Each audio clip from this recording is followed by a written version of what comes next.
അടുത്തതായി അധ്യക്ഷ ഭാഷണത്തിന് വേണ്ടി പാർട്ടിയുടെ സംസ്ഥാന general secretary Shri MT Ramesh അവർകളെ സ്നേഹപൂർവ്വം ക്ഷണിച്ചുകൊള്ളുന്നു.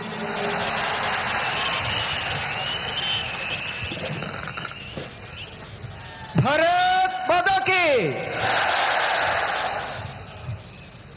2026 നിയമസഭാ തെരഞ്ഞെടുപ്പിന്റെ കേരളത്തിലെ ദേശീയ ജനാധിപത്യ സഖ്യത്തിന്റെ പ്രചരണത്തിന്റെ ഔപചാരികമായ തുടക്കം ഈ പാലക്കാട് വെച്ച് ആരംഭിക്കുകയാണ്. ഈ മഹാസമ്മേളനത്തിൽ സംബന്ധിക്കാൻ ഇവിടെ എത്തിയ ബഹുമാനപ്പെട്ട പ്രധാനമന്ത്രി ശ്രീ മോഡിജിയെ ദേശീയ ജനാധിപത്യ സഖ്യത്തിന്റെയും ഭാരതീയ ജനതാ പാർട്ടിയുടെയും കേരള ഘടകത്തിനു വേണ്ടി ആത്മാർത്ഥമായി ഏറെ ബഹുമാനത്തോടുകൂടി സ്വാഗതം ചെയ്യുകയാണ്. പ്രിയപ്പെട്ടവരെ, ഇതൊരു ചരിത്ര മുഹൂർത്തമാണ്. കേരളത്തിന്റെ 7 പതിറ്റാണ്ടുകാലത്തെ രാഷ്ട്രീയ ജീവിതത്തിൽ ഒരുപാട് പ്രാവശ്യം നാം കണ്ടുമടുത്ത കേട്ടുമടുത്ത ഇരു മുന്നണി രാഷ്ട്രീയത്തിന് ബദലായി ദേശീയ ജനാധിപത്യ സഖ്യത്തിന്റെ നേതൃത്വത്തിൽ ഒരു ഗവൺമെന്റ് കേരളത്തിൽ ഉണ്ടാക്കാൻ, കേരളത്തിലെ ജനങ്ങൾക്ക് 70 വർഷക്കാലം അവനനുഭവിച്ച ദുരിതങ്ങളിൽ നിന്നും പാപങ്ങളിൽ നിന്നും മോചനം ലഭിക്കാൻ അതിനാവശ്യമായ ഒരു വലിയ രാഷ്ട്രീയ മുന്നേറ്റത്തിനാണ് നാം ഇന്ന് ഈ പാലക്കാട് ആരംഭം കുറിക്കുന്നത്. ഈ തുടക്കത്തിൽ ശ്രീ മോദിജിയുടെ സാന്നിധ്യം നമുക്കുണ്ടാകുന്നു എന്നുള്ളത് നമുക്കെല്ലാവർക്കും ആവേശവും ആത്മാഭിമാനവും ആത്മവിശ്വാസവും നൽകുന്നതാണ്. കേരളത്തിന്റെ മുമ്പിൽ ഇനി ഒരേ ഒരു വഴി മാത്രമേയുള്ളൂ. അത് ശ്രീ നരേന്ദ്രമോദി നേതൃത്വം കൊടുക്കുന്ന വികസനത്തിന്റെ വഴിയാണ്. ദേശീയ ജനാധിപത്യ സഖ്യത്തിന്റെ വഴിയാണ്. ആ വഴിയിലൂടെ കേരളത്തിന് മുമ്പോട്ട് പോകാൻ വികസനം, വിശ്വാസ സംരക്ഷണം, സുരക്ഷ എന്നീ മുദ്രാവാക്യം ഉയർത്തിപ്പിടിച്ചുകൊണ്ട് ഒരു പുതിയ കേരളത്തെ സൃഷ്ടിക്കുവാൻ നാം ശ്രമം ആരംഭിക്കുന്നു. 2014 ഈ രാജ്യത്ത് അധികാരത്തിൽ വന്ന ശ്രീ നരേന്ദ്രമോദിജിക്ക് ഒരു ദശാബ്ദക്കാലം കൊണ്ട് ഒരു പുതിയ ഭാരതത്തെ സൃഷ്ടിക്കാൻ സാധിക്കുമെങ്കിൽ അതേ മോഡിജിയുടെ സഹായത്തോടുകൂടി 2026 ഒരു പുതിയ കേരളം സൃഷ്ടിക്കാൻ നമുക്കെല്ലാവർക്കും സാധിക്കും. ആ പുതിയ കേരളത്തിന് വേണ്ടിയിട്ടുള്ള തുടക്കമാണ് ഈ പാലക്കാട് കരിമ്പനകട മണ്ണിൽ, ചരിത്രമുറങ്ങുന്ന മണ്ണിൽ, ഏറെ കട്ടുതച്ചകൾ സഹിച്ച മണ്ണിൽ നാം ആരംഭം കുറിക്കുന്നത്. പാലക്കാട് മാറുകയാണ്, കേരളം മാറുകയാണ്. ആ മാറ്റത്തിൽ എല്ലാവരും നരേന്ദ്രമോദിയോടൊപ്പം നിൽക്കണം എന്ന് അഭ്യർത്ഥിച്ചുകൊണ്ട് എന്നെ ശ്രമിച്ച് എല്ലാവർക്കും നന്ദി രേഖപ്പെടുത്തിക്കൊണ്ട് ഒരിക്കൽ കൂടി ശ്രീ മോഡിജിയെ കേരളത്തിലേക്ക് സ്വാഗതം ചെയ്തുകൊണ്ട് നിർത്തുന്നു. നമസ്കാരം. വന്ദേ മാതരം. ഭാരത് മാതാ കി.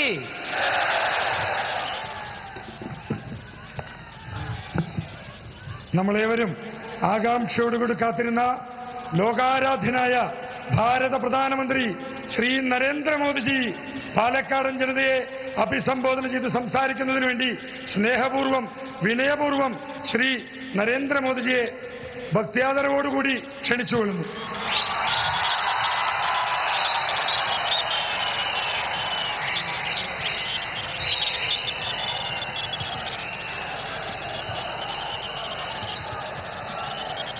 जय केरलम, जय केरलम, जय विकसिता केरलम, जय विकसिता केरलम. केरल एंटे प्रिय पेट्टा सहोदरी विनीत थमाया नमस्कारम. मैं कल्पाती श्री विशालाक्षी समेत श्री विश्वनाथ स्वामी जी के चरणों में प्रणाम करता हूं. मैं देख रहा हूं इस बार केरलम में एक अलग ही माहौल है. केरलम बदलाव का संदेश दे रहा है. एनडीए की बढ़ती लोकप्रियता, बीजेपी के प्रति लोगों का बढ़ता विश्वास आज आप सबका उत्साह और ये आपका समर्थन, इतनी बड़ी संख्या में आपकी उपस्थिति पालक्काड़ ये बता रहा है केरलम का मोड़ अब एक मूवमेंट बन चुका है। अब केरलम के युवाओं का विश्वास है बीजेपी और एनडीए। अब केरलम की महिलाओं का स्नेह है बीजेपी और एनडीए। अब केरलम के किसानों का प्रेम है बीजेपी और एनडीए। ഞാൻ കൽപ്പാത്തിയിലെ വിശാലാക്ഷി സമേതനായ ശ്രീ വിശ്വനാഥ സ്വാമിയുടെ പാദങ്ങളിൽ നമസ്കരിക്കുന്നു. എനിക്ക് കാണാൻ സാധിക്കുന്നു ഇപ്രാവശ്യം കേരളത്തിൽ മാറിയ സാഹചര്യമുണ്ട്. കേരളം മാറ്റത്തിന്റെ സന്ദേശം നൽകുന്നു. ആ സന്ദേശം എൻഡിഎയുടെ വർദ്ധിച്ചു വരുന്ന ജനസമ്മതിയും ബിജെപിയോട് ജനങ്ങൾക്ക് കൂടി വരുന്ന വിശ്വാസവും കാണാൻ സാധിക്കും. ഇന്ന് നിങ്ങളുടെ എല്ലാ ആവേശവും പിന്തുണയും ഇത്രയും വലിയ സംഖ്യയിൽ നിങ്ങളുടെ പങ്കാളിത്തവും അത് നൽകുന്നു. പാലക്കാട് പറയുന്നു കേരളത്തിന് ചിന്താഗതി മാറിയിരിക്കുന്നു. ആ മാറിയ ചിന്താഗതി ഇന്ന് വലിയ ഒരു മുന്നേറ്റമായി മാറിക്കൊണ്ടിരിക്കുന്നു. ഇപ്പോൾ കേരളത്തിലെ യുവാക്കൾ അവരുടെ വിശ്വാസം ബിജെപിയിലും എൻഡിഎയിലുമാണ്. കേരളത്തിലെ സ്ത്രീ സമൂഹത്തിന്റെ സ്നേഹം ബിജെപിയോടും എൻഡിഎയോടുമാണ്. ഇപ്പോൾ കേരളത്തിലെ കൃഷിക്കാർക്ക് പ്രേമം ബിജെപിയോടും എൻഡിഎയോടുമാണ്. एनडीए सहृदगणे इस बदलाव के पीछे केरलम की जनता का आशीर्वाद है। इसके पीछे केरलम बीजेपी के लाखों कार्यकर्ताओं की मेहनत है। हमारे कितने ही कार्यकर्ताओं ने यहां पॉलिटिकल वायलेंस के कारण अपना जीवन खोया है। मैं आज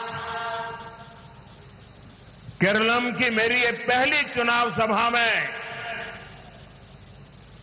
उन सभी कार्यकर्ताओं को इस मंच से आदरपूर्वक श्रद्धांजलि देता हूं। സുഹൃത്തുക്കളെ, ഈ മാറ്റത്തിന് പിന്നിൽ കേരളത്തിലെ ജനങ്ങളുടെ അനുഗ്രഹമാണ്. ഇതിന് പിന്നിൽ കേരളത്തിലെ ബിജെപിയുടെ ലക്ഷക്കണക്കിന് വരുന്ന പ്രവർത്തകരുടെ അധ്വാനമാണ്. നമ്മുടെ എത്രയോ പ്രവർത്തകർ രാഷ്ട്രീയ ആക്രമണങ്ങളിൽ ജീവൻ ബലി നൽകി.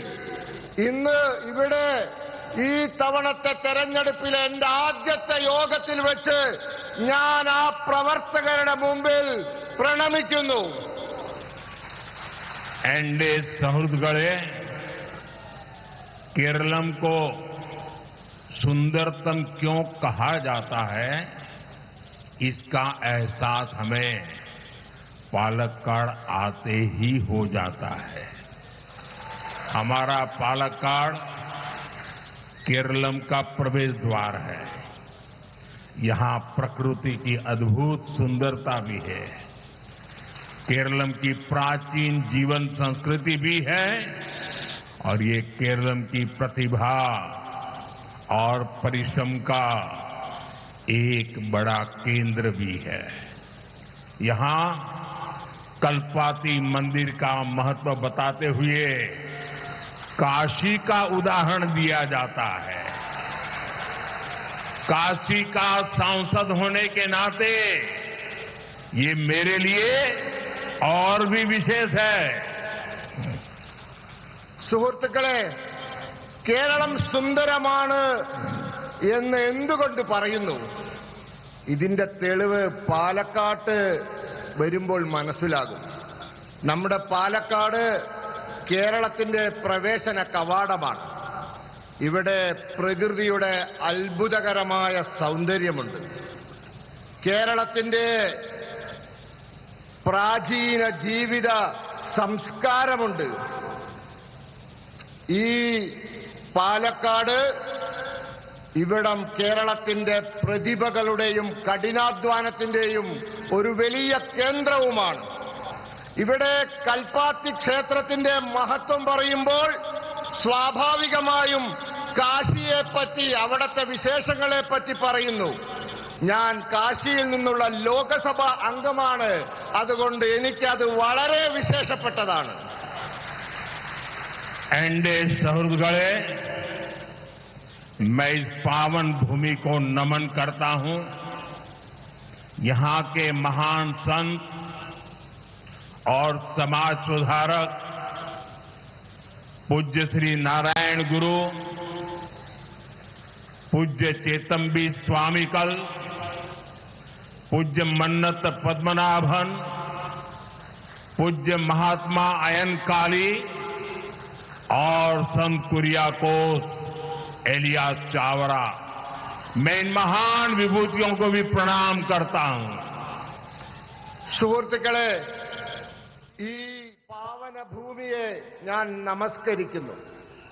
ഇവിടുത്തെ മഹാന്മാരായ സാമൂഹ്യ പരിഷ്കർത്താക്കളായ പൂജ്യ ശ്രീനാരായണ ഗുരുദേവനെ, പൂജ്യ ചട്ടമ്പി സ്വാമികളെ, പൂജ്യ മന്നത്ത് പത്മനാഭനെ, പൂജ്യ മഹാത്മാ അയ്യങ്കാളിയെ, അതോടൊപ്പം സെയിന്റ് കുര്യാക്കോസ് ഏലിയാസ് ചാവറ എന്നീ മഹാ തേജസ്വികളെ ഞാൻ പ്രണാമം ചെയ്യുന്നു.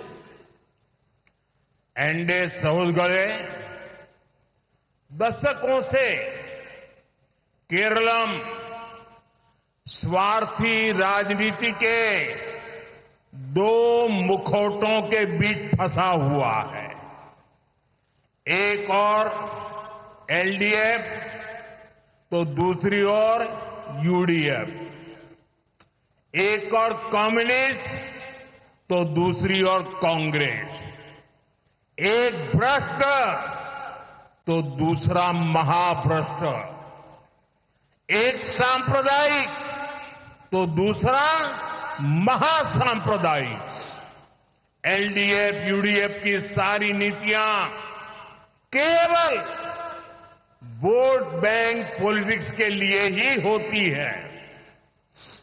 इन्हें केरलम के विकास की कोई परवाह नहीं है। अब मैं आपको भरोसा देता हूं कि यहां बनने वाली बीजेपी एनडीए सरकार केरलम का तेज विकास करेगी, विकसित केरलम बनाएगी, और ये मोदी की गारंटी है। What remain unchanged will change. Now Kerala will be developed.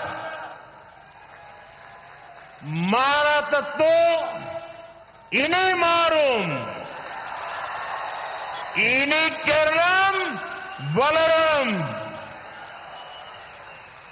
സുഹൃത്തുക്കളെ, പതിറ്റാണ്ടുകളായി കേരളം മുഖം മൂടി അണിഞ്ഞ സ്വാർത്ഥരായ രണ്ട് വിഭാഗം രാഷ്ട്രീയക്കാരുടെ വഞ്ചനയിൽപ്പെട്ട് കിടക്കുകയാണ്. ഒരു ഭാഗത്ത് എൽഡിഎഫ്, മറുഭാഗത്ത് യുഡിഎഫ്. ഒന്ന് കമ്മ്യൂണിസ്റ്റ്, മറ്റൊന്ന് കോൺഗ്രസ്. ഒന്ന് അഴിമതിക്കാർ, മറ്റേത് മഹാ അഴിമതിക്കാർ. ഒന്ന് വർഗീയവാദികൾ, മറ്റവർ ഭയങ്കര വർഗീയവാദികൾ. എൽഡിഎഫിന്റെയും യുഡിഎഫിന്റെയും എല്ലാ നയങ്ങളും വോട്ട് ബാങ്ക് രാഷ്ട്രീയത്തിന് വേണ്ടി മാത്രമാണ്. ഇവർക്ക് കേരളത്തിന്റെ വികസനത്തെപ്പറ്റി ഒരു ചിന്തയുമില്ല.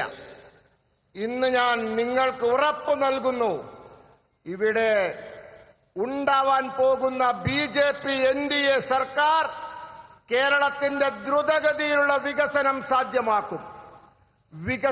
വികസിത കേരളം സൃഷ്ടിക്കും. ഇത് മോദിയുടെ ഗ്യാരണ്ടിയാണ്. എന്താണോ മാറാതിരുന്നത് അതിനി മാറും. കേരളം വികസിക്കും.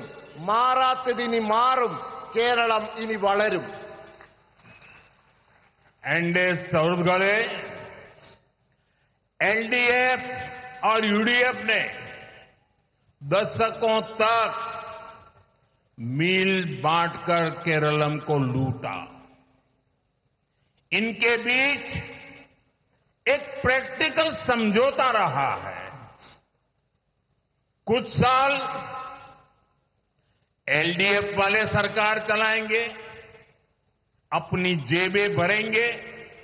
उसके बाद यूडीएफ वाले आकर लूटेंगे. इनके इस गठजोड़ में हमारा केरलम उलझकर रह गया है. एनडीए सुहृदगढ़े इन दिनों कम्युनिस्ट और कांग्रेस ने मिलकर एक नया प्रोपेगेंडा शुरू किया है. कम्युनिस्ट कहते हैं कि कांग्रेस बीजेपी की बी टीम है और कांग्रेस वाले कहते हैं कम्युनिस्ट बीजेपी की बी टीम है. यानी एलडीएफ और यूडीएफ इन लोगों ने भी मान लिया है इस बार केरलम चुनाव में एक टीम अगर कोई है तो वो सिर्फ और सिर्फ बीजेपी ही है. സുഹൃത്തുക്കളെ, പതിറ്റാണ്ടുകളായി എൽഡിഎഫും യുഡിഎഫും ഒത്തുചേർന്ന് കേരളത്തെ കൊള്ളയടിച്ചു. ഇവർക്കിടയിൽ വളരെ പ്രായോഗികവും തന്ത്രപ്രധാനവുമായ ഒരു സഖ്യമുണ്ടായിരുന്നു. കുറച്ചു കാലം എൽഡിഎഫ് സർക്കാർ നടത്തും, അവരുടെ കീശ വീർപ്പിക്കും. അതുകഴിഞ്ഞ് യുഡിഎഫ് വരും, എന്നിട്ട് കൊള്ളയടിക്കും. ഈ വിചിത്ര സഖ്യത്തിൽ നമ്മളുടെ കേരളം കുടുങ്ങിക്കിടന്നു. സുഹൃത്തുക്കളെ, ഈ അടുത്ത കാലത്ത് കമ്മ്യൂണിസ്റ്റും കോൺഗ്രസും കൂടി ഒരു പുതിയ പ്രചരണം തുടങ്ങിയിട്ടുണ്ട്. കമ്മ്യൂണിസ്റ്റുകാർ പറയുന്നു കോൺഗ്രസ് ബിജെപിയുടെ ബി ടീമാണെന്ന്. കോൺഗ്രസുകാർ പറയുന്നു കമ്മ്യൂണിസ്റ്റുകാർ ബിജെപിയുടെ ബി ടീമാണെന്ന്. എന്ന് വെച്ചാൽ രണ്ടുപേരും ഒരു കാര്യം സമ്മതിച്ചിട്ടുണ്ട്. ഇത്തവണത്തെ തെരഞ്ഞെടുപ്പിൽ എ ടീമായി ആരെങ്കിലും ഉണ്ടെങ്കിൽ അത് ബിജെപിയാണ്, ബിജെപി മാത്രമാണ്. एनडीए सौरभगढ़े केरलम में एलडीएफ यूडीएफ दोनों ही बीजेपी पर निशाना साध रहे हैं. इसका मतलब ये कि ये दोनों भ्रष्टाचारी पार्टियां अगर किसी से डरी हुई है तो वो है बीजेपी. इन्हें बीजेपी का डर इसलिए है क्योंकि इनको लगता है अगर बीजेपी यहां सरकार में आ गई तो इनके सारे काले कारनामों का सच सामने आ जाएगा. दशकों से एलडीएफ यूडीएफ ने यहां बड़े बड़े घोटाले किए हैं, लेकिन इन दलों की सरकारें कभी भी एक दूसरे पर कार्रवाई नहीं करती. ये आपके सामने सिर्फ झूठे बयान देती हैं. बीजेपी सरकार आई तो एलडीएफ यूडीएफ के हर घोटालों की जांच कराएगी, केरलम की जनता को न्याय दिलाएगी. इसलिए ये दोनों गठबंधन केरलम में बीजेपी सरकार बनने के डर से, ये जन सैलाब के समर्थन से इनकी नींद हराम हो गई है, ये डर रहे हैं। സുഹൃത്തുക്കളെ, കേരളത്തിൽ LDFും UDFും BJPക്ക് നേരെ ഉന്നം വയ്ക്കുകയാണ്. ഇതിന്റെ അർത്ഥം ഈ രണ്ട് അഴിമതിക്കാരും ആരെയെങ്കിലും ഭയക്കുന്നുണ്ടെങ്കിൽ അത് BJPയെ മാത്രമാണ്. ഇവർ BJPയെ ഭയക്കുന്നതിന്റെ കാരണം ഇവർക്കൊരു കാര്യം മനസ്സിലാവുന്നുണ്ട്. കേരളത്തിൽ BJP സർക്കാർ ഉണ്ടാക്കുന്ന പക്ഷം ഇവരുടെ എല്ലാ കള്ളത്തരങ്ങളും പുറത്തു കൊണ്ടുവരും. പതിറ്റാണ്ടുകളായി LDFും UDFും വലിയ വലിയ കുംഭകോണങ്ങൾ നടത്തിയിട്ടുണ്ട്. എന്നാൽ ഒരിക്കലും ഇവർ പരസ്പരം നിയമ നടപടികൾ സ്വീകരിച്ചിട്ടില്ല. ഇവർ നിങ്ങളുടെ മുമ്പിൽ കള്ള പ്രസ്താവനകളും ഭീഷണികളുമൊക്കെ പരസ്പരം മുഴക്കും. BJP സർക്കാർ അധികാരത്തിൽ വന്നാൽ LDFന്റെയും UDFന്റെയും സകല കുംഭകോണങ്ങളെ പറ്റിയും അന്വേഷണം നടത്തും. കേരളത്തിലെ ജനങ്ങൾക്ക് നീതി ഉറപ്പാക്കും. ഇതറിയുന്നത് കൊണ്ട് ഈ രണ്ട് മുന്നണികളും കേരളത്തിൽ BJP സർക്കാർ വരുന്നതിനെ പറ്റി ആലോചിച്ച് ഭയപ്പെടുന്നു. ഇന്നിവിടെ കൂടിയിട്ടുള്ള ഈ വലിയ ജനക്കൂട്ടം അവരുടെ മനസ്സുകളിൽ ഭയം സൃഷ്ടിക്കുകയാണ്. एनडीए सुहृदगढ़े चुनाव में पर्दे के पीछे कौन किसकी बी टीम है, ये केरलम के लोगों के सामने इसकी भी सच्चाई में आज रखने वाला हूं. कांग्रेस और कम्युनिस्ट पूरे देश में एक दूसरे से गठबंधन करते हैं. बिहार देख लीजिए, झारखंड देख लीजिए, आंध्र प्रदेश से लेकर मणिपुर, त्रिपुरा, असम तक कांग्रेस और कम्युनिस्ट का गठबंधन होता है. इंडिया लाइन पे सब साथ में है. दिल्ली में सरकार साथ में चलाई थी, तमिलनाडु में भी ये दोनों एक साथ अलायंस में है. लेकिन यहां केरलम में कांग्रेस और लेफ्ट वाले एक दूसरे को झूठी गाली देते हैं. इसलिए आपको, मेरे केरलम के भाई बहनों को, इन दोनों से ही सावधान रहना है. സുഹൃത്തുക്കളെ, തെരഞ്ഞെടുപ്പിൽ കർട്ടന് പിറകിൽ ആരാരുടെ ബി ടീമാണ് എന്ന് ഞാൻ ഇന്ന് കേരളത്തിലെ ജനങ്ങളുടെ മുമ്പിൽ പറയാം. ആ സത്യം ഞാൻ പറയാം. കോൺഗ്രസും കമ്മ്യൂണിസ്റ്റും രാജ്യത്ത് മുഴുവൻ പരസ്പര സഖ്യത്തിലാണ്. ബീഹാർ, ജാർഖണ്ഡ്, ആന്ധ്രാപ്രദേശ് തുടങ്ങി മണിപ്പൂർ, ത്രിപുര, ആസാം വരെ ഇവർ തമ്മിൽ സഖ്യമുണ്ട്. ഇന്ത്യ സഖ്യമുണ്ട്. പണ്ടിവർ ഡൽഹിയിൽ ഒരുമിച്ച് ഭരിച്ചിരുന്നു. തമിഴ്നാട്ടിലും ഇവർ തമ്മിൽ സഖ്യത്തിലാണ്. എന്നാൽ കേരളത്തിൽ കോൺഗ്രസും ഇടതും പരസ്പരം വ്യാജ ആരോപണങ്ങളും അതോടൊപ്പം ചീത്തവിളിയും നടത്തും.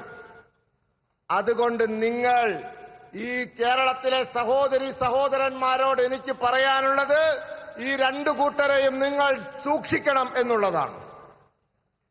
एनडीए सुहृदगढ़े केरलम में टीम बीजेपी और टीम एनडीए सरकार बनाने के लिए मैदान में है.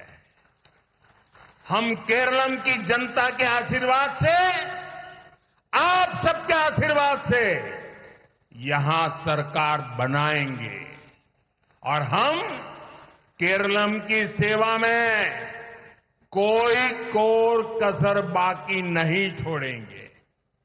एनडीए का लक्ष्य है केरलम के लोगों के सपने पूरे करना. हमने केंद्र में रहते हुए केरलम के विकास के लिए हर प्रयास किए हैं. जब कांग्रेस केंद्र सरकार में थी, तब केरलम को केंद्र से 10 साल में जितना पैसा मिला हमने उससे 5 गुना ज्यादा बजट केरलम को दिया है। अर्बन डेवलपमेंट, रोड निर्माण, रेलवे विकास, एग्रीकल्चर डेवलपमेंट, जल जीवन मिशन, पीएम आवास, ये पैसा हर क्षेत्र के लिए दिया गया। लेकिन यहां की राज्य सरकार ने इस पैसे का सही इस्तेमाल नहीं किया। इन पैसों पर आपका अधिकार था, उन्होंने लूटने का काम किया है।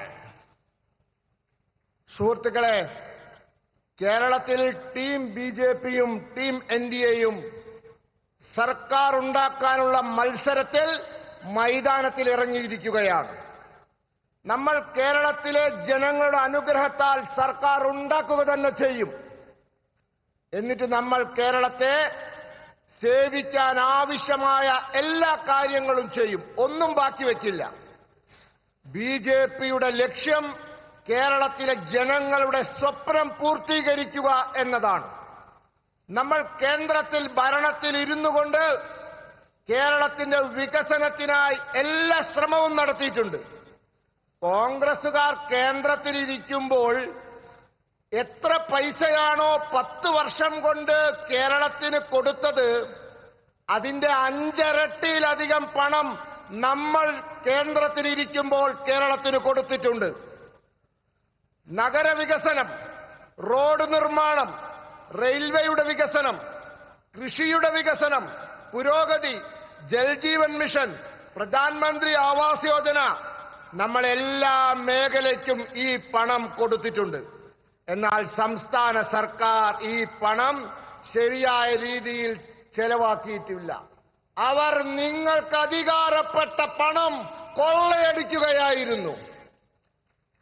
एनडीए सौहृदगढ़े आज केरलम पर 5 लाख करोड़ रुपए से ज्यादा का कर्ज हो गया है। 10 साल में ये कर्ज 3 गुने से ज्यादा बढ़ा है। ऐसे में केरलम के लोग सवाल पूछ रहे हैं, केरलम के हिस्से का, जनता की मेहनत का ये पैसा कहां जा रहा है? जवाब एक ही है, एलडीएफ वालों की जेबों में। जब यहां एनडीए सरकार आएगी तो भ्रष्टाचारियों से ये पैसा वसूला जाएगा और केरलम की जनता के विकास में लगाया जाएगा। സുഹൃത്തുക്കളെ, ഇന്ന് കേരളം 5 ലക്ഷം കോടി രൂപയിലധികം കടം കയറിയ അവസ്ഥയിലാണ്. കഴിഞ്ഞ 10 വർഷം കൊണ്ട് കടം 3 ഇരട്ടിയിലധികമായി. ഇപ്പോൾ കേരളത്തിലെ ജനങ്ങൾ ചോദ്യം ചോദിക്കുകയാണ്, കേരളത്തിന് അവകാശപ്പെട്ട പണം, കേരളത്തിലെ ജനങ്ങളുടെ അധ്വാനത്തിന്റെ വിലയായ പൈസ എവിടെ പോയി എന്ന്. ഇതിനൊരൊറ്റ ഉത്തരമേ ഉള്ളൂ, എൽഡിഎഫുകാരുടെ കീശയിൽ പോയി. ഇവിടെ എൻഡിഎ സർക്കാർ വന്നാൽ അഴിമതിക്കാരുടെ കയ്യിൽ നിന്നും അവർ മോഷ്ടിച്ച പൈസ തിരിച്ചു പിടിക്കും. എന്നിട്ട് ആ പൈസ കേരളത്തിലെ ജനങ്ങളുടെ വികസനത്തിനായി ചെലവഴിക്കും. एनडीए सौहृदगढ़े केरलम के पास भरपूर सामर्थ्य है। यहां प्राकृतिक संसाधन है, समुद्र है, खेती है, पर्यटन की अपार संभावनाएं हैं और यहां के शिक्षित युवाओं की प्रतिभा, मेहनत और क्षमता, ये सब केरलम की बहुत बड़ी पूंजी है। फिर भी केरलम आज पलायन की विभीषिका से जूझ रहा है। पिछले 10 वर्षों में यहां राज्य सरकार द्वारा कोई ऐसा बड़ा औद्योगिक प्रोजेक्ट नहीं शुरू हुआ जिससे यहां के युवाओं को रोजगार मिलता। സുഹൃത്തുക്കളെ, കേരളത്തിന്റെ കൈവശം മതിയായ പ്രതിഭയുണ്ട്, പ്രകൃതിയുടെ അനുഗ്രഹമുണ്ട്, സമുദ്രമുണ്ട്, കൃഷിഭൂമിയുണ്ട്, വിനോദസഞ്ചാരത്തിന്റെ അപാരമായ സാധ്യതകളുണ്ട്. ഇവിടെ വിദ്യാഭ്യാസമുള്ള യുവതീ യുവാക്കളുടെ പ്രതിഭയുണ്ട്, അവരുടെ അധ്വാനശേഷിയുണ്ട്, കഴിവുണ്ട്. ഇതൊക്കെയാണ് കേരളത്തിന്റെ ഏറ്റവും വലിയ മൂലധനം. എന്നിട്ടും കേരളം പലായനത്തിന്റെ, വിദ്യാഭ്യാസവും തൊഴിലും തേടി അന്യനാട്ടിലേക്ക് പോകുന്ന യുവതയുടെ വലിയ ഭീഷണി നേരിട്ടുകൊണ്ടിരിക്കുകയാണ്. കഴിഞ്ഞ 10 വർഷത്തിനുള്ളിൽ ഇവിടുത്തെ സംസ്ഥാന സർക്കാർ, നിങ്ങൾ ഓർക്കണം, യുവാക്കൾക്ക് തൊഴിൽ കൊടുക്കാൻ ഉതകുന്ന രീതിയിലുള്ള ഒരു വലിയ ഔദ്യോഗിക സ്ഥാപനം പോലും ആരംഭിച്ചിട്ടില്ല. एनडीए सौहृदगढ़े कांग्रेस और लेफ्ट का ट्रैक रिकॉर्ड रहा है, ये जहां सत्ता में आते हैं वहां सब चौपट करके ही जाते हैं। बंगाल में लेफ्ट ने क्या किया ये पूरा देश जानता है। त्रिपुरा में लेफ्ट ने क्या किया पूरा देश जानता है। कांग्रेस ने देश भर में क्या किया ये भी सबने देखा है। इनके उसी कुचक्र में केरलम भी पिसता रहा है। यहां सरकारी कर्मचारियों के वेतन में देरी की खबरें आती है, पेंशन के भुगतान में भी परेशानी की बातें सामने आती है। केरल में नौकरी करने वाले परिवार की चिंता यही रहती है कि अगले महीने उनका वेतन आएगा या नहीं आएगा।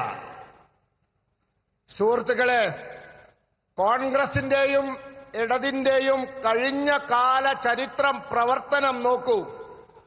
എവിടെയെല്ലാം അവർ അധികാരത്തിൽ വന്നിട്ടുണ്ടായിരുന്നുവോ അവിടെയെല്ലാം കുഴപ്പത്തിലാക്കി നശിപ്പിച്ചു പോയിട്ടേ ഉള്ളൂ. ബംഗാളിൽ ഇടതുവാൻ എന്താ ചെയ്തതെന്ന് രാജ്യത്തിന് മുഴുവൻ അറിയാം. ത്രിപുരയിലും അവർ എന്താ ചെയ്തതെന്ന് എല്ലാവർക്കും അറിയാം. കോൺഗ്രസ് രാജ്യത്ത് മൊത്തം എന്താണ് ചെയ്തത് എന്ന് നമ്മളെല്ലാം കണ്ടവരാണ്. ഇവരുടെ ഈ ചക്രവ്യൂഹത്തിൽ കേരളവും പെട്ടുപോയി. ഇവിടുത്തെ സർക്കാർ ജീവനക്കാരുടെ ശമ്പളം അത് സമയത്തിന് കൊടുക്കുന്നില്ല എന്ന വാർത്ത വരുന്നു. പെൻഷൻ അത് നൽകുന്നതിൽ ബുദ്ധിമുട്ട് അനുഭവിക്കുന്നു എന്ന വിവരങ്ങളും പുറത്തു വരുന്നു.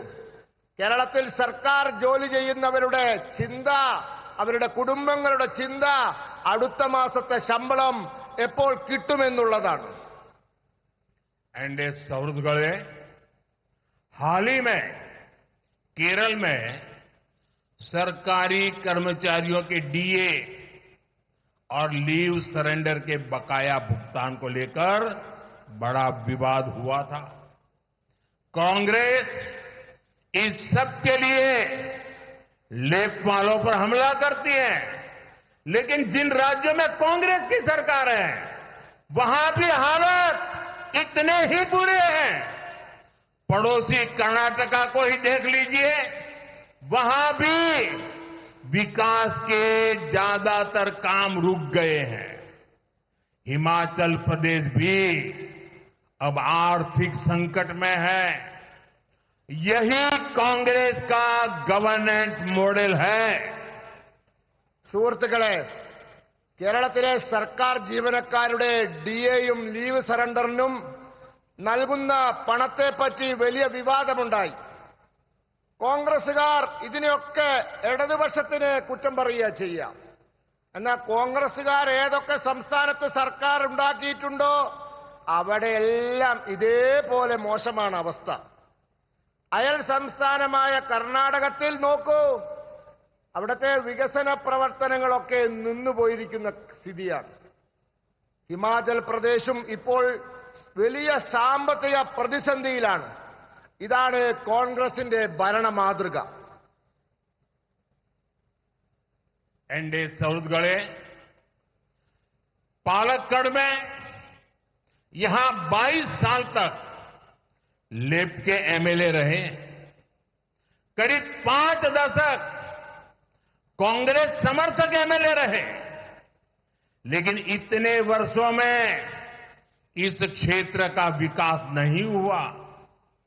जैसे ही केंद्र में बीजेपी की सरकार आई, पालक्काड़ में, केरलम में को पहला आईआईटी मिला। हम यहां रेलवे स्टेशन अपग्रेड करा रहे हैं, नेशनल हाईवे को आधुनिक बना रहे हैं। हम पालक्काड़ में स्मार्ट इंडस्ट्रियल सिटी भी बनवा रहे हैं। इससे पालक्काड़ के स्थानीय युवाओं के लिए रोजगार के नए अवसर बनेंगे। സുഹൃത്തുക്കളെ, പാലക്കാട് 22 വർഷം ഈ മണ്ഡലത്തെ പ്രതിനിധീകരിച്ചത് ഇടത് എംഎൽഎമാരായിരുന്നു. ഏതാണ്ട് 5 പതിറ്റാണ്ട് കോൺഗ്രസ് എംഎൽഎമാരായിരുന്നു ഈ മണ്ഡലത്തെ പ്രതിനിധീകരിച്ചത്. എന്നിട്ടും ഈ മണ്ഡലത്തിന് വികസനമുണ്ടായില്ല. എന്നാൽ കേന്ദ്രത്തിൽ ബിജെപി സർക്കാർ വന്നതോടുകൂടി പാലക്കാട്ട് കേരളത്തിലെ ആദ്യത്തെ ഐഐടി വന്നു. ഇവിടത്തെ റെയിൽവേ സ്റ്റേഷൻ നാം പുനർനിർമ്മിച്ചുകൊണ്ടിരിക്കുന്നു. ദേശീയ ഹൈവേ ആധുനികവൽക്കരിക്കുന്നു. ഈ പാലക്കാടിന് സ്മാർട്ട് ഇൻഡസ്ട്രിയൽ സിറ്റിയും ഇതാ നിർമ്മിക്കാൻ പോവുകയാണ്. ഇതിലൂടെ പാലക്കാട്ടെ തദ്ദേശവാസികളായ യുവാക്കൾക്ക് ജോലിക്കുള്ള പുതിയ അവസരങ്ങൾ തുറക്കുകയാണ്. एनडीए सौरगढ़े बीजेपी ने हमेशा विमेन लेड डेवलपमेंट की अप्रोच को बढ़ावा दिया है, चाहे फाइनेंशियल इंक्लूजन हो, हेल्थ केयर हो या हाउसिंग। आज केंद्र सरकार की योजनाओं में सबसे ज्यादा प्राथमिकता महिलाओं को मिलती है। महिलाओं को विधानसभा और संसद में भागीदारी मिले, इसके लिए हमने नारी शक्ति बंधन अधिनियम पास भी किया है। സുഹൃത്തുക്കളെ, ബിജെപി എപ്പോഴും മഹിളകളാൽ നയിക്കപ്പെടുന്ന വികസനമെന്ന സങ്കല്പത്തിന് മുൻതൂക്കം കൊടുക്കുന്നു. അത് സാമ്പത്തിക സമത്വത്തിന്റെ കാര്യത്തിലായാലും, ആരോഗ്യ സംരക്ഷണത്തിന്റെ കാര്യത്തിലായാലും, ഗൃഹനിർമ്മാണത്തിന്റെ കാര്യത്തിലായാലും ശരി. ഇന്ന് കേന്ദ്ര സർക്കാരിന്റെ പദ്ധതികളിൽ ഏറ്റവും കൂടുതൽ പ്രാധാന്യം മഹിളകൾക്കാണ് കിട്ടുന്നത്. മഹിളകൾക്ക് നിയമസഭകളിലും പാർലമെന്റിലും അധിക പ്രാതിനിധ്യം കിട്ടാൻ വേണ്ടി, അത് ഉറപ്പുവരുത്താൻ വേണ്ടി മഹിളകൾക്ക് നിയമസഭയിലും പാർലമെന്റിലും നാം കൃത്യമായ പ്രാതിനിധ്യം ഉറപ്പുവരുത്താൻ നാരി ശക്തി अधिनियम പാസാക്കിയിരിക്കുകയാണ്.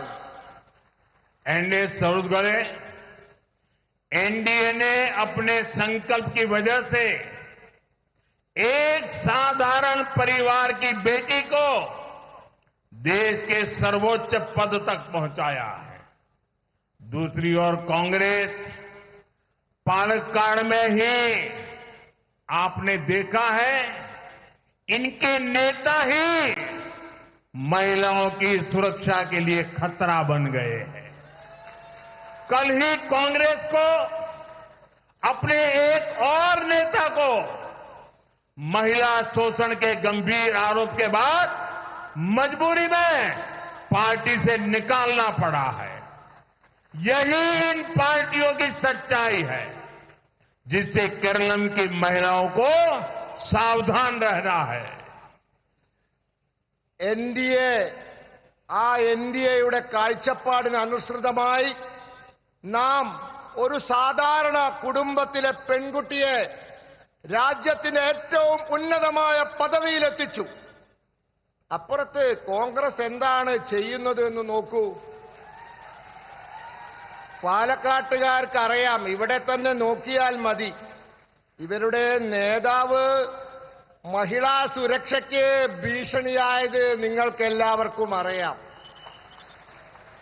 കൂടാതെ ഇന്നലെ മറ്റൊരു കോൺഗ്രസ് നേതാവ് മഹിളകളെ ഉപദ്രവിച്ചതിന്റെ പേരിൽ അവരുടെ പാർട്ടിക്ക് ഗതികേട് കൊണ്ട് പാർട്ടിയിൽ നിന്ന് പുറത്താക്കേണ്ടി വന്നിരിക്കുകയാണ്. ഇതൊക്കെ ഈ പാർട്ടികളുടെ യഥാർത്ഥ അവസ്ഥയാണ്. എനിക്ക് കേരളത്തിലെ സ്ത്രീകളോട് പറയാനുള്ളത്, നിങ്ങൾ ഇവരെ സൂക്ഷിക്കണമെന്നാണ്. यहाँ एक छोटी बच्ची बहुत बढ़िया कमल का निशान और मुझे भी पेंट कर दिया है. बेटी तुमने बनाया है? अच्छा, शाबाश. मेरे एसपीजी के लोगों को दे दो. अगर तुम्हारा एड्रेस होगा तो मैं तुम्हें चिट्ठी लिखूंगा. അതിന്റെ പിറകിൽ താങ്കളുടെ അഡ്രസ് എഴുതൂ. അഡ്രസ് എഴുതിയാൽ ബഹുമാനപ്പെട്ട പ്രധാനമന്ത്രി താങ്കൾക്ക് കത്തയക്കും. അഡ്രസ് എഴുതിയിട്ട് കൊടുക്കൂ. थैंक यू बेटा.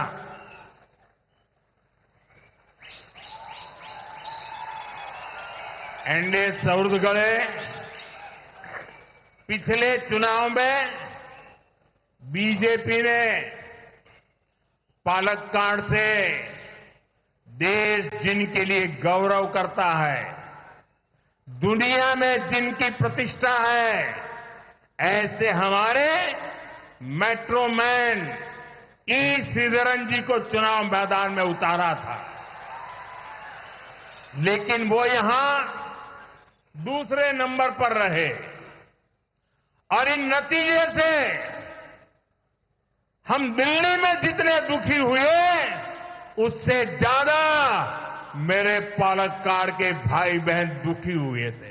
आप लोग बहुत दुखी हुए थे. अब इस बार शोभा सुरेंद्रन जी को बीजेपी ने अपना कैंडिडेट बनाया है. शोभा जी आप सभी की पुरानी परिचित है. आपके बीच रहकर उन्होंने जनसेवा का काम किया है. इस बार उन्हें रिकॉर्ड वोटों से विजयी बनाना है और मेरे जो साथी बैठे हैं उनको भी भारी मतों से विजयी बनाना है. സുഹൃത്തുക്കളെ, കഴിഞ്ഞ തെരഞ്ഞെടുപ്പിൽ പാലക്കാട്ട് നിന്ന് ബി.ജെ.പി.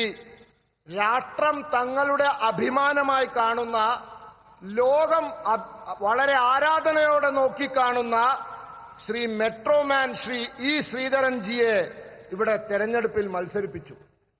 എന്നാൽ അദ്ദേഹം 2ാം സ്ഥാനത്തെത്തി. ഈ ഫലത്തിൽ ഞങ്ങളൊക്കെ ഡൽഹിയിലിരുന്ന് എത്രയും വിഷമിച്ചുവോ അത്രയും നിങ്ങൾ പാലക്കാട്ടുകാരും വിഷമിച്ചിരുന്നു. ഇത്തവണ ശോഭാ സുരേന്ദ്രൻജിയെ ബി.ജെ.പി. സ്ഥാനാർത്ഥിയാക്കിയിരിക്കുകയാണ്. ശോഭാജി നിങ്ങളുടെ എല്ലാം പഴയ പരിചയക്കാരിയാണ്. അവർ നിങ്ങളുടെ കൂടെ നിന്ന് ജനസേവനം ചെയ്തിട്ടുണ്ട്. ഇത്തവണ അവരെ റെക്കോർഡ് ഭൂരിപക്ഷത്തിൽ വിജയിപ്പിക്കണം. അവരോടൊപ്പം ഇവിടെ ഇരിക്കുന്ന മറ്റു സ്ഥാനാർത്ഥികളെയും നിങ്ങൾ വലിയ ഭൂരിപക്ഷത്തിൽ വിജയിപ്പിക്കണം. साथियों, पालक्काड़ को केरलम का नेल्लारा कहा जाता है. इसकी ये पहचान बनाने के पीछे हमारे किसान भाई बहनों की मेहनत है. लेकिन केरलम का वही किसान आज संघर्ष कर रहा है. आप सब जानते हैं, धान की खरीद में यहां बार बार देरी होती है, भुगतान समय पर नहीं मिलता. हजारों किसान इस अव्यवस्था से परेशान है. സുഹൃത്തുക്കളെ, പാലക്കാട് കേരളത്തിന്റെ നെല്ലറ എന്നാണ് അറിയപ്പെടുന്നത്. ഈ വിശേഷണം പാലക്കാടിന് ലഭിച്ചത് നമ്മുടെ കൃഷിക്കാരുടെ കഠിനാധ്വാനം കൊണ്ടാണ്. എന്നാൽ കേരളത്തിലെ കൃഷിക്കാർ ഇന്ന് സമരത്തിലാണ്. നിങ്ങൾക്കെല്ലാവർക്കും അറിയാം, ധാന്യത്തിന്റെ നെല്ലിന്റെ സംഭരണം ഇവിടെ സ്ഥിരമായി വൈകുന്നു. വില സമയത്ത് കിട്ടുന്നില്ല. ആയിരക്കണക്കിന് കൃഷിക്കാർ ഈ തെറ്റായ നടപടി കാരണം ഇന്ന് ബുദ്ധിമുട്ടിലാണ്.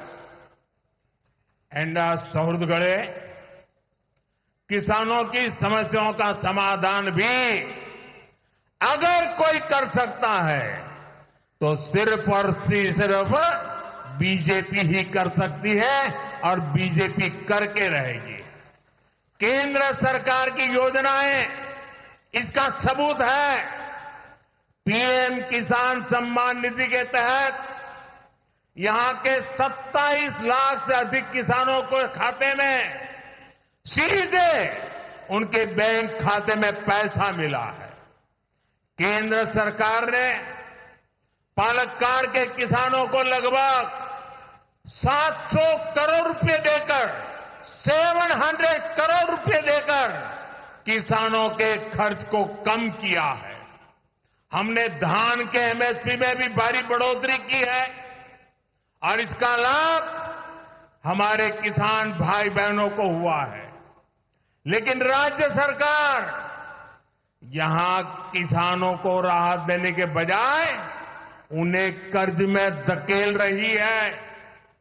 केरल में बीजेपी एनडीए की सरकार आएगी तो केरल के किसानों की समस्याएं भी खत्म होगी और ये मोदी की गारंटी है।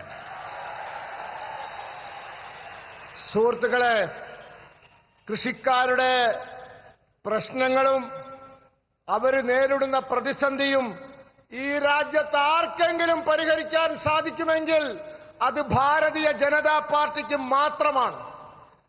അതിന്റെ തെളിവാണ് കേന്ദ്ര സർക്കാരിന്റെ പദ്ധതികൾ. പിഎം കിസാൻ സമ്മാൻ നിധിയിലൂടെ കേരളത്തിലെ 27 ലക്ഷത്തിലധികം വരുന്ന കൃഷിക്കാർക്ക് അവരുടെ അക്കൗണ്ടിലേക്ക് നേരിട്ട് പണം ലഭിച്ചുകൊണ്ടിരിക്കുകയാണ്. കേന്ദ്ര സർക്കാർ ഈ പദ്ധതിയിലൂടെ പാലക്കാട്ടെ കൃഷിക്കാർക്ക് ഏതാണ്ട് 700 കോടിയിലധികം രൂപ ഇതുവരെ നൽകിക്കഴിഞ്ഞു. അവരുടെ ബാധ്യത നാം കുറച്ചുകൊടുത്തു. മാത്രമല്ല, ഉൽപാദനങ്ങളുടെ താങ്ങുവിലയിലും നമ്മുടെ ഗവൺമെന്റ് വമ്പിച്ച വർധനവ് വരുത്തിയിട്ടുണ്ട്. ഇതിന്റെ ഗുണം ഇവിടുത്തെ കൃഷിക്കാർക്കുണ്ടായി. എന്നാൽ സംസ്ഥാന സർക്കാർ കൃഷിക്കാർക്ക് സഹായം നൽകുന്നതിന് പകരം താങ്ങുവില ഇനത്തിൽ അവരെ കടത്തിൽ കൊടുക്കുകയാണ്. കേരളത്തിൽ ബിജെപി എൻഡിഎ സർക്കാർ വരുന്ന പക്ഷം കേരളത്തിലെ കൃഷിക്കാരുടെ പ്രശ്നങ്ങൾ അവസാനിപ്പിക്കും, പരിഹരിക്കും. ഇത് മോദിയുടെ ഗ്യാരണ്ടിയാണ്. एंडे सौहृदगढ़े इस समय वेस्ट एशिया में चल रहे युद्ध पर सबकी नजर है। इस युद्ध का प्रभाव भारत पर कम से कम पड़े, इसके लिए हमारी सरकार लगातार काम कर रही है। यहां केरलम के बहुत सारे लोग युद्धग्रस्त क्षेत्रों में काम कर रहे हैं। युद्ध शुरू होने के बाद से ही मैं इन देशों के सभी राष्ट्राध्यक्षों से लगातार बात कर रहा हूं, संपर्क में हूं। सारे ही देश युद्ध क्षेत्रों में फंसे भारतीयों की सुरक्षा को प्राथमिकता दे रहे हैं।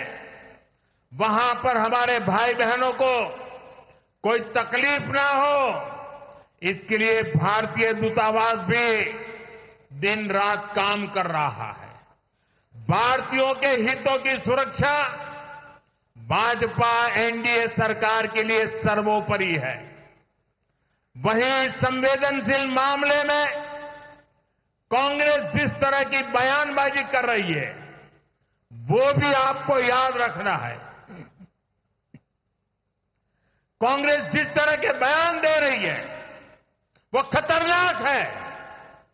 कांग्रेस चाहती है कि खाड़ी देशों में रहने वाले करीब 1 करोड़ भारतीयों की जिंदगी खतरे में पड़ जाए और फिर कांग्रेस इसका सियासी फायदा उठा सके।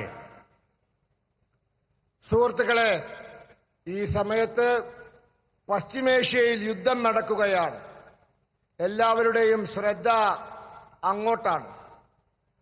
ഈ യുദ്ധത്തിന്റെ ദോഷകരമായ ഫലങ്ങൾ നമ്മളെ രാജ്യത്തിന് ഏറ്റവും കുറച്ചു മാത്രം സംഭവിക്കാൻ വേണ്ടി നമ്മളുടെ സർക്കാർ ശ്രമിച്ചുകൊണ്ടിരിക്കുകയാണ്. കേരളത്തിൽ നിന്നും വളരെയധികം പേർ യുദ്ധം ബാധിച്ച സ്ഥലങ്ങളിലുണ്ട്. യുദ്ധം തുടങ്ങിയ ശേഷം ഞാൻ ഈ രാജ്യങ്ങളിലെ രാഷ്ട്രത്തലവന്മാരുമായി നിരന്തര സമ്പർക്കത്തിലാണ്.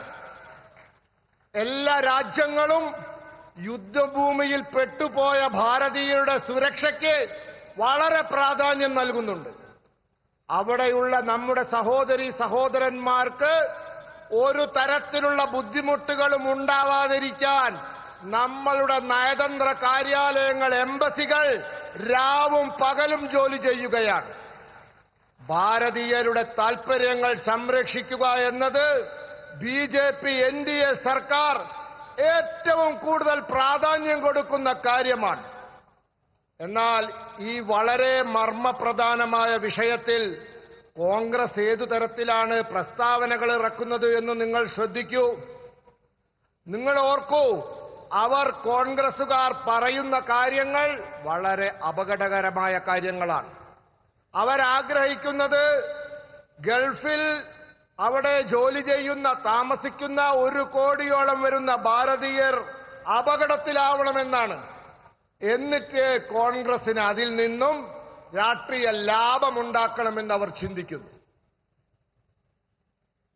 यहां एक मेरा बाल मित्र चित्र बना करके लाया है। बेटा गिर जाओगे आप, मैं मेरे एसपी जी को कहता हूं वो चित्र ले लेंगे और अगर आपका एड्रेस होगा तो मैं चिट्ठी लिखूंगा. അതിന്റെ പിന്നിൽ അഡ്രസ് എഴുതിയാൽ താങ്കൾക്ക് കത്തയക്കും.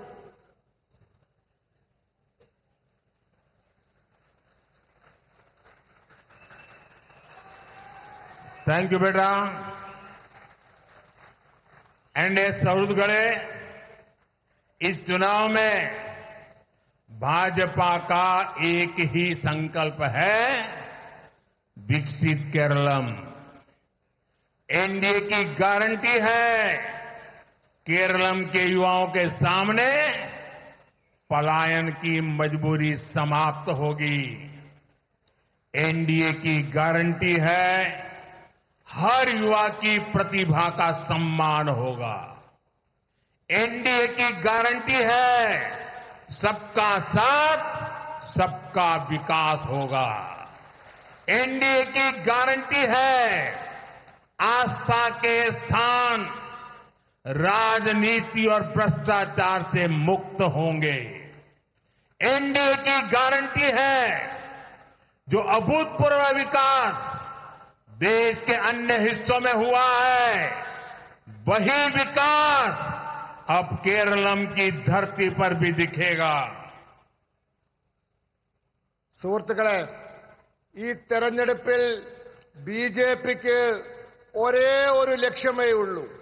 അത് വികസിത കേരളം എന്നതാണ്.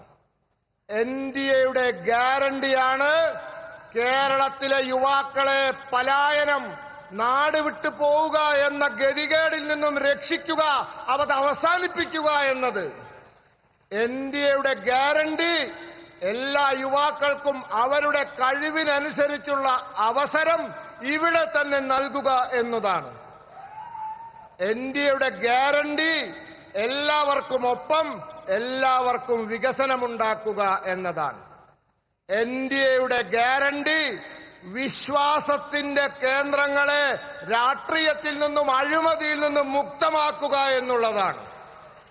NDAയുടെ ഗ്യാരണ്ടി രാജ്യത്തിന്റെ മറ്റു ഭാഗങ്ങളിൽ നടക്കുന്ന അത്ഭുതകരമായ വികസനം കേരളത്തിന്റെ മണ്ണിലും നടപ്പാക്കുക എന്നുള്ളതാണ്.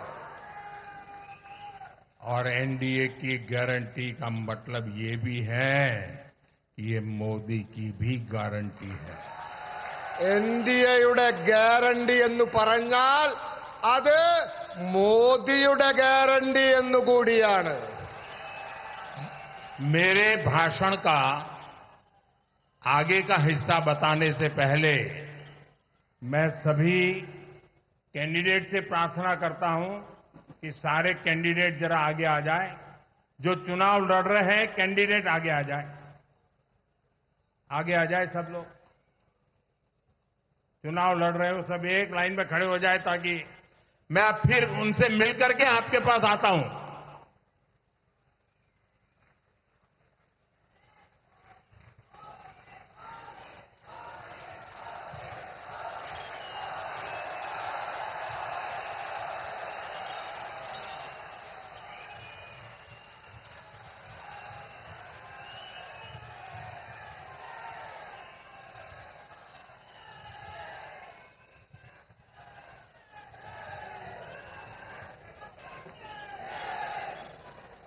एनडीए सौरगढ़े मैं एक बार फिर आप सभी को यहां इतनी विशाल संख्या में आने के लिए बीजेपी एनडीए को आशीर्वाद देने के लिए हृदय से बहुत बहुत आभार व्यक्त करता हूं। आप सबका बहुत बहुत धन्यवाद। സുഹൃത്തുക്കളെ, ഒരിക്കൽ കൂടി ഇന്നിവിടെ ഇത്രയും വലിയ സംഖ്യയിൽ വന്നതിനും ബിജെപി എൻഡിഎക്ക് അനുഗ്രഹങ്ങൾ നൽകിയതിനും എല്ലാവർക്കും നന്ദി പറയുന്നു, ഹൃദയത്തിൽ നിന്നും നന്ദി പറയുന്നു. मेरे साथ बोलिए भारत माता की ജയ്, भारत माता की ജയ്, भारत माता की ജയ്, भारत माता की ജയ്. वंदे മാതരം, वंदे മാതരം, वंदे മാതരം, वंदे മാതരം, वंदे മാതരം, वंदे മാതരം, वंदे മാതരം, वंदे മാതരം, वंदे മാതരം, वंदे മാതരം.